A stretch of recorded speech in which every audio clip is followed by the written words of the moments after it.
Hello दोस्तों, स्वागत है आप सभी का हमारे भक्ति चैनल पर। आज मैं आपको सुनाने जा रही हूँ सफला एकादशी की पावन कथा, जिसे सुनने मात्र से भी भगवान विष्णु की कृपा प्राप्त होती है। कथा शुरू करने से पहले मन में भगवान का ध्यान जरूर करें। दोस्तों, बहुत समय पहले चंपावती नगरी में राजा महिष्मान नाम के एक धर्मपरायण राजा राज्य करते थे। वे भगवान विष्णु के बड़े भक्त थे और अपनी प्रजा का पालन पुत्र समान करते थे। राजा का एक पुत्र था जिसका नाम लुम्पक था, लेकिन दुर्भाग्य से लुम्पक कुसंगति में पड़ गया। वह जुआ खेलने लगा, झूठ बोलने लगा, पाप कर्म करने लगा।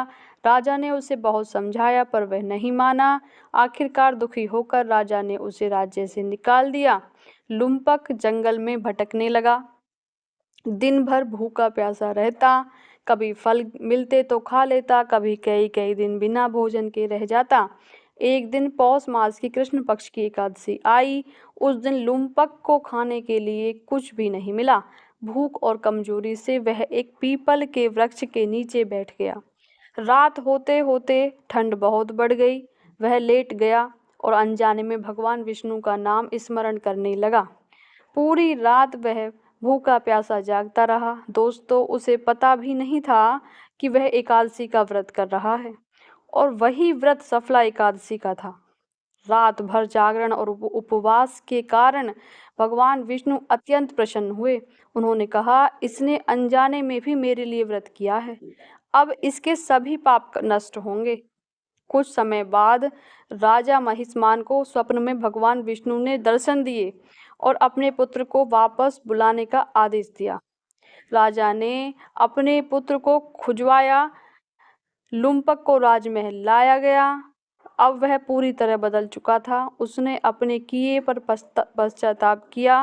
राजा ने उसे क्षमा कर दिया और समय आने पर उसे राज्य का उत्तराधिकारी बना दिया।